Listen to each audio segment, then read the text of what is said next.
বৃষ্টি হোক বা রোদ্দুর, পেট কিন্তু কথাই শুনবে না, তাই না? তাই আজ দুপুরের খাবারে বানিয়েছিলাম অরহর ডাল, সাথে রয়েছে বাটা মাছের ঝাল, আর সাথে বানিয়ে নিয়েছিলাম একটু কাটা পোনা মাছের ঝাল। আর আজকে একদমই কোনো তরকারি করছি না, কারণ তরকারি খেয়ে খেয়ে মুখের প্রায় রুচি চলে গেছে। সাথে ছিল কাঁকরোল ভাজা, করলা ভাজা, আর পেঁয়াজ শুকনো লঙ্কা দিয়ে আলু মাখা। তো কেমন লাগলো মেনুটা একটু কমেন্ট করে বলবেন।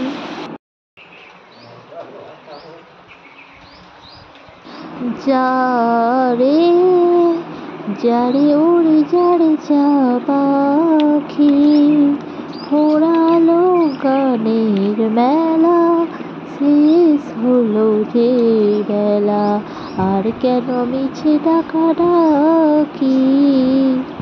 নমস্কার, কেমন আছেন সবাই? সঞ্চিতার ডেলি লাইফস্টাইল ব্লগে সবাইকে অনেক অনেক স্বাগত। আর আমি সঞ্চিতা চলে এসেছি আপনাদের কাছে একটা নতুন ব্লগ নিয়ে।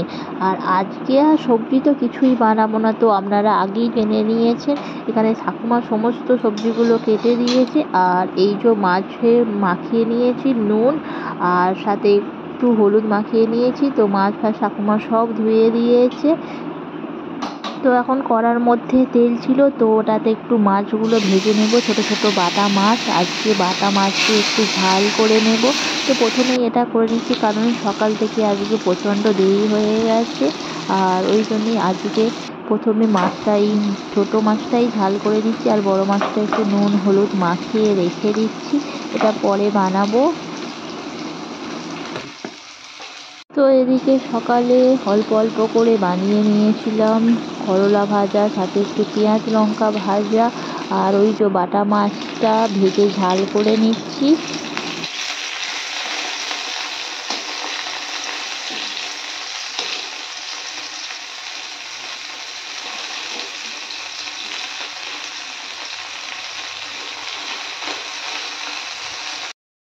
আর বাটা মাছটা দেখতে পাচ্ছেন আমার ভাজা হয়ে গেছে। তো মাছগুলো এবার তুলে নেব, আর তুলে নিয়ে একটু ঝাল বানিয়ে নেব।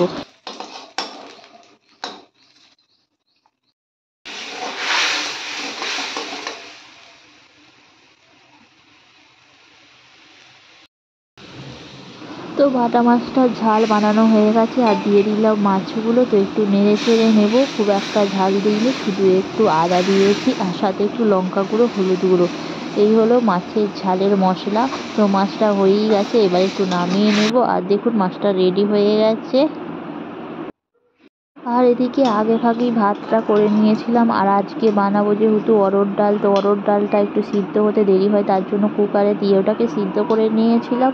আর এই যে অরহর ডালের জন্য একটু দিয়ে দিয়েছিলাম ফোড়ন, সাথে একটু পেঁয়াজ দিয়ে দিয়েছিলাম, একটু টমেটো আর একটু আদা দিয়ে দিয়েছি, আর লঙ্কা আর তেজপাতা একটু জিরে ফোড়ন দিয়ে দিয়েছি। তো এইভাবেই একটু বানাবো অরহর ডাল, কারণ অরহর ডালটা শুধু করে খেতে পারা যায় না, খুব একটা একটু গন্ধ তো আছেই।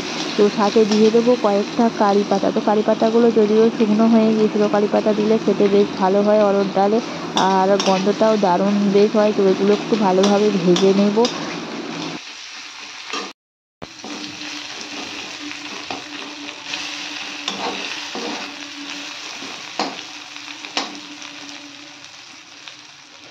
তো পেঁয়াজ আর টমেটোটা বেশ ভালোভাবেই গলে গেছে তেলের মধ্যে। আর এবার দিয়ে দিলাম অরহর ডালটা। আর অরহর ডালটা খুব একটা করিনি, এতে ঘি দিলে ভালো হয়। তো ঘি তো আমরা সেরকমভাবে খাই না, তো ঘিটা দিলাম না। আর এদিকে দেখো সকালে তোমাদের দাদার খাবারটা রেডি করে দিয়েছি। এই যে ভাত, আলু মাখা, করলা ভাজা, বাটা মাছের ঝাল, ওই জন্যই তাড়াতাড়ি করছিলাম। তো এবার আমাদের খাবারগুলো আস্তে আস্তে করে বানিয়ে নেব। আর এদিকে দেখতে পাচ্ছেন অরহর ডালটা তো হয়েই গেছে, আর আমি এবার এটাকে নামিয়ে নেব।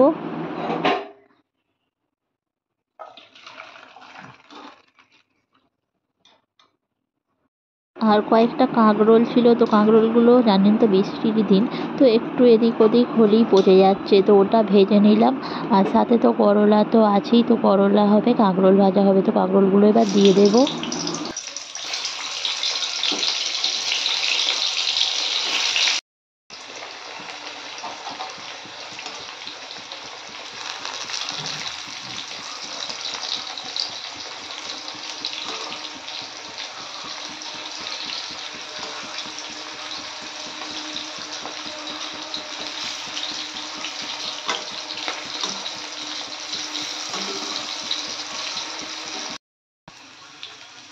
আর এদিকে কাঁকরোলটা তো ভাজা হয়েই গেছে। তো করলাটা কেটে দিয়েছিল ঠাকুমা, এটাকে একটু নুন দিয়ে দিয়েছিলাম আর একটু রসটা চিপে নিলাম আর দিয়ে দিলাম তেলের মধ্যে। তো করলাটাও ভাজা মোটামুটি হয়েই গেছে।